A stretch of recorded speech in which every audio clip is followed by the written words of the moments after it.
Hey everyone, it's day 52 of a no alcohol pledge. Please seek professional help in dealing with substance abuse issues. So today I want to talk about this idea of being drunk all the time, the drunk with life, drunk with existence, as a different model, a different way of thinking about who and where we are. So I'm day 52. I'm heading to day 60 like it's nothing, like going from 30 to 60. It was very easy. It's just rolling down. I am going through several weekends without alcohol and fully enjoyed it. And I actually don't think much about taking alcohol myself for the next few weekends or at all. I'm mostly thinking about it just making these videos, and I'm making these videos for you and for me as to really share everything that I have researched and found. And I like this idea about being drunk with life and giving up alcohol because it's such a basic, silly thing that doesn't really add anything. So this, I'm going to follow pretty closely the wording that this other person wrote. It's anonymous, and so I don't know who it is, but it really captures an idea I like. If you could learn to be drunk all the time and yet also fully alert, wouldn't you be interested? I don't think there's anything wrong with alcohol. I'm ignoring it because it doesn't have enough kick in it. I'm constantly drunk on something else, simply drunk on life. I can get intoxicated on just my inhalation and exhalation, just by breathing, just by focusing on that. You're going through your day. What a great thing. What a great thing to be able to breathe. It can make us feel good. People have fallen for alcohol because it is the biggest thing that they have seen. I'm offering them a different drink, a drink which is much more intoxicating than alcohol. Most people who have tasted this with me have given up alcohol, not because they think it's bad, but because they think it's kindergarten stuff. They've grown beyond it. So, talking about this profound bliss that you can have in every moment, this gratitude and appreciation for every moment. Make yourself happy. Make yourself feel good about every aspect of your life, and then you won't need this a sense of, oh, I'm looking forward to a drink in the afternoon or in the evening.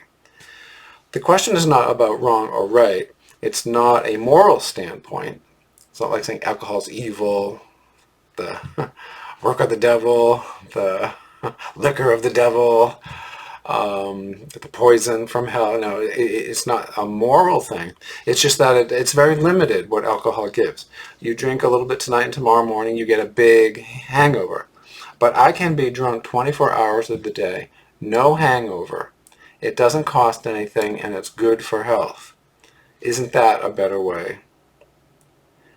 You can just get intoxicated 1,000 times over with our aliveness. Just appreciate the fact that you're alive. Why, he said, writes, why simply wine? You can get drunk with the divine. And so someone talks about inner engineering. I'm talking about a technology where you can create a chemistry of ecstasy all of the time, consciously. So it's something you intentionally do. This is who you are, how you act. I like that, a chemistry of ecstasy. Ecstasy, the sense of bliss. I always think of ecstasy in terms of ecstasy is happiness that is a very strong sense of happiness and goes beyond all the negatives.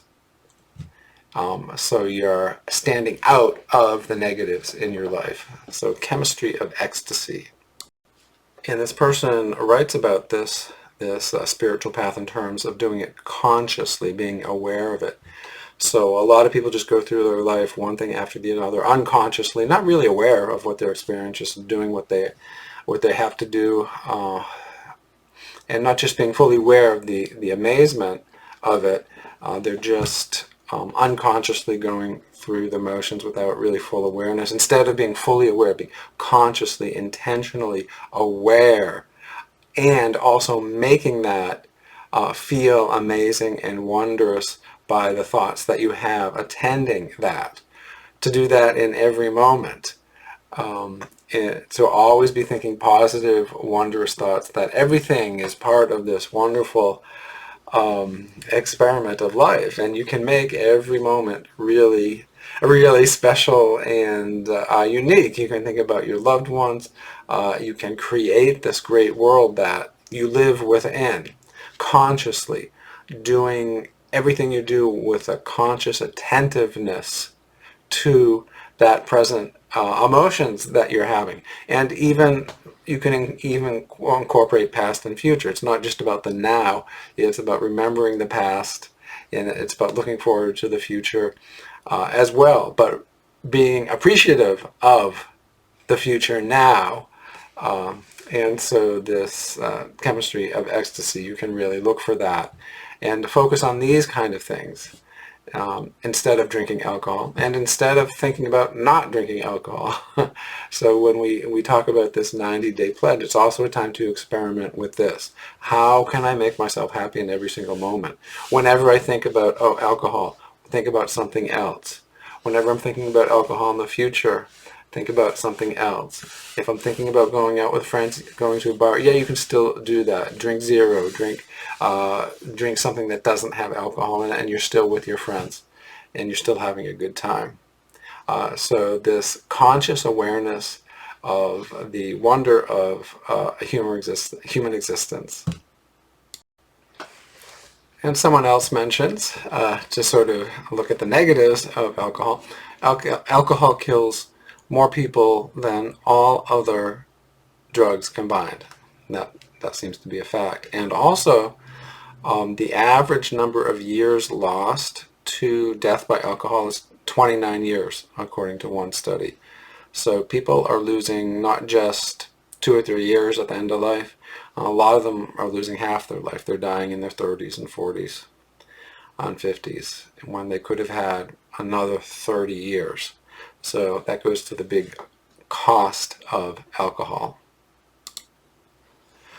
One person writes about this idea that alcohol helps us in social situations. It helps us interact with others, loosens us up. Maybe it makes us more verbal, less shy. But being shy is just an emotion, almost a fear-based emotion, and you can get over it in other ways. This person says that that's really not a benefit. That's really a personal problem that you're trying to medicate away, instead of really working on who you are. And this person says, I'd rather be in control fully of who I am at all time. I want to be in control. I want to be able to control my thoughts and actions. I want to have fun because I know how to have fun. I want to know how to have fun, not because a chemical is tricking me into thinking I'm having fun. So this sense of saying, oh, I need alcohol to have fun is sort of an indication of a personal problem. If I can't have fun without this chemical influencing my thoughts, to me that is a personality problem that I need to work on. So that's sort of a way of thinking about it. More positive, perhaps, would be to say, yeah, being shy is natural, but you can learn social skills. And you're going to learn those social skills better if you're not depending on a chemical to change your state of mind. You're going to actually learn how to go up to someone and talk, to say hi, and you're going to learn to think better and communicate better and develop communication skills.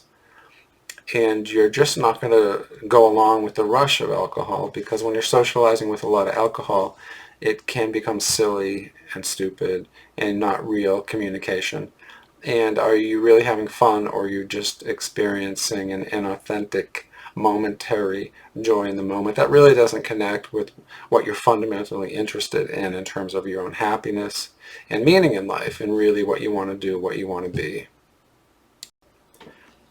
A lot of people use alcohol to self-medicate their loneliness, social isolation, depression, anxiety. We've talked about that. And immediately it feels that it helps with that. but in the long term, we've talked a lot about how that doesn't work.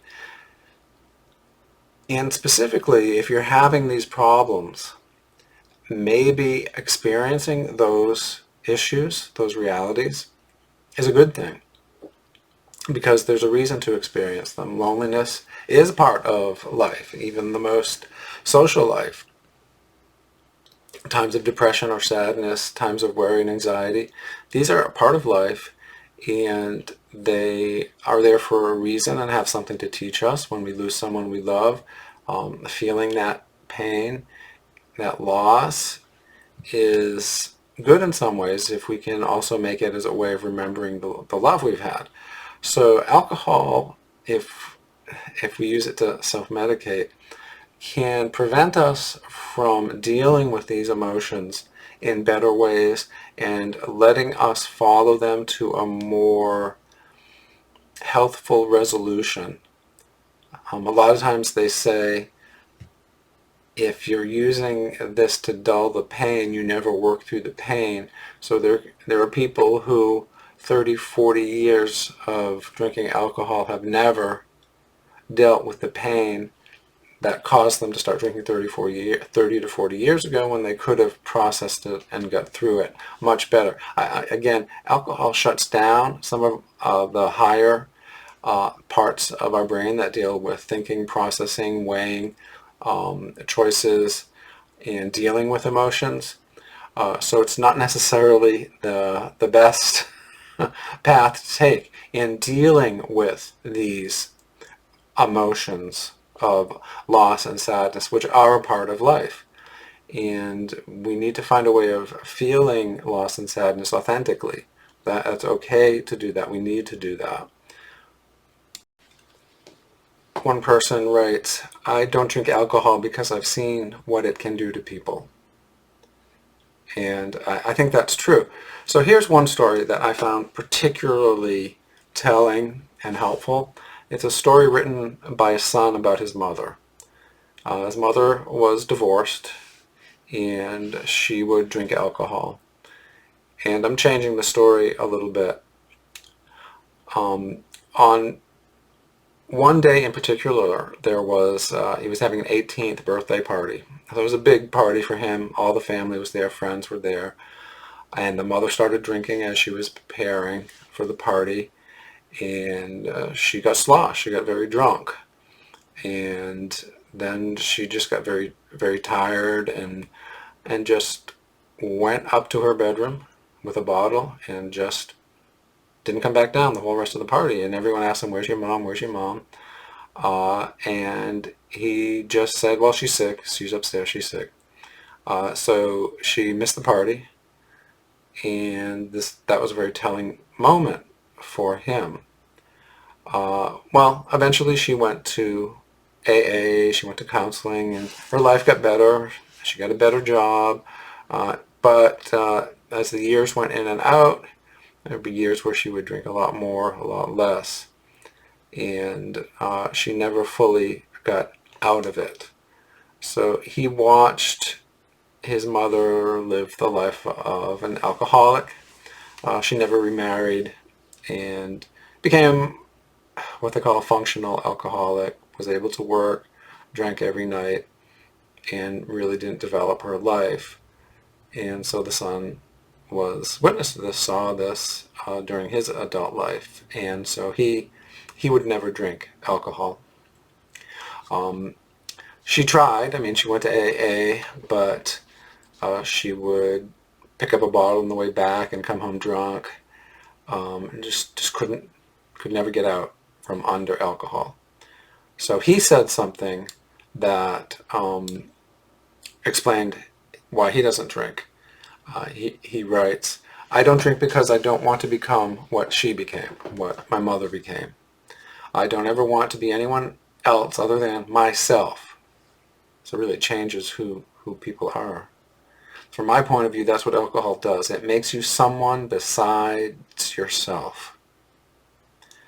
I know it's not like that most of the time, but that's what I have witnessed. Sometimes I wish I could allow myself to drink, to be around some good friends and just let loose. But I can't, I won't let myself. that would allow there to be a chance, however small, that I would end up following the same path my mother followed. And that cannot happen. That's one of the most powerful stories that I've read, the fact that he has this in his mind.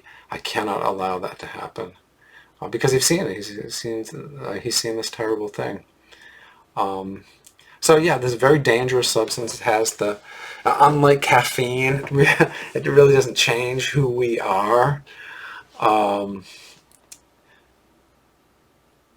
Perhaps even unlike nicotine, which is very addictive, and it has a strong effect on the brain, on the nervous system. But alcohol has this very nasty side where it changes the personality. And I really don't know that much about why that is the case biochemically, but we definitely have seen that alcohol can really change who the person is, and hence it's a very dangerous drug, and it may be hard to quantify all this emotional loss that children feel, that partners feel, that siblings feel about someone who's an alcoholic and just is not their best person and becomes this this other person who is very negative and hard to deal with. So this drug is hard to justify taking a little bits and sort of playing at it. It does have these extreme negative cases that, again, affect 4 to 5% of the population. And so I'd like to compare the story of that mother who just could never get out from under alcohol with the account that the other person had about the chemistry of ecstasy just in everyday life. So this mother and never could fully live each moment of her day with this this pure spiritual bliss of gratitude and appreciation for wonderful things in each and every moment. I think that is a spiritual pattern that is available to us if we find that emotional and spiritual maturity. Instead of just being dependent on this chemical substance to provide us momentary relief from the drudgery of life. So if we can change our way of looking at life from the drudgery of life to the amazing quality of life, and we can even I don't know, it's not like putting on rose-colored glasses. It takes effort to look at life. And you can say, well, work. I'm not so excited about work. But you can think about work. Every moment I'm at work, I have a job. I have income. I have health. I can do this and create a life for myself and get money to maybe have a retirement, to afford a place to live, to have some good times, to support my children, to do fun things on the weekend, to contribute to society. I mean, I think about the guys who pick up the trash every morning. They're doing hard work, and it contributes to society. I respect those people. And you can find, there's one guy, oh, well, there's two guys, but they enjoy the job. They're like dancing around, they throw things, they'll twirl the buckets, throw it in. They're getting a workout, and they're almost, they're dancing almost, they're enjoying it. And then they jump up on the truck, they go, they jump off, they run, get it, and they make a dance out of it. So if they can do it, I think that's sort of I wasn't planning on talking about them, but yeah. So that's the way of looking at these two kinds of life, from finding the great meaning in every moment versus being an alcoholic. And an alcoholic we haven't really talked about this that much, but most of the alcoholics I've seen are seriously unhappy, desperate souls that they're caught in this need for alcohol to ease the pain of their brains, which is caused by alcohol. So it's this poison antidote cycle that they're in, and many of them are bitter, angry, depressed, unhappy, lonely. Most of these people, even if they're with other people in the bar, they're lonely. They're just drinking alone. They're not talking about their problems, their issues. They're not communicating. They're not really being with friends. So being an alcoholic is often a very, I mean, I've seen some happy ones at times, but most of all, I've seen alcoholics as being very unhappy, and other drug users very desperately unhappy. And it's just the opposite for this idea of finding the wonder of life. And so life is what you make it. And so I have found another way of putting this is that moderate drinking makes it more difficult to have that spiritual connection with the present moment, because alcohol takes away from other times. We've talked about that a lot. And the scientists have given us reasons for that. It disrupts our brain neurotransmitters, it disrupts our hormones, it tires out our brain, and our higher brain sort of remember those big dopamine, serotonin rushes, and we think that's normative, and we think, oh, I can't just be happy doing basic things, normal everyday things, because I need that big rush that I experienced 2 nights ago. That's my paradigm of happiness, is having a few drinks in me and being with that. It's hard to experience pleasure in just normal things, because you have this artificial paradigm, this model of happiness that you're looking back to, as if to say, I wish I could have that experience all the time. So it's better just to get rid of that unrealistic model, and then again work on this spiritual model of finding appropriate happiness and bliss, being drunk just with the ecstasy of life in every moment. That's it. That's it. It sounds pie in the sky, but that's it. That's it. It's always there if you look for it. You gotta find it as much as you can.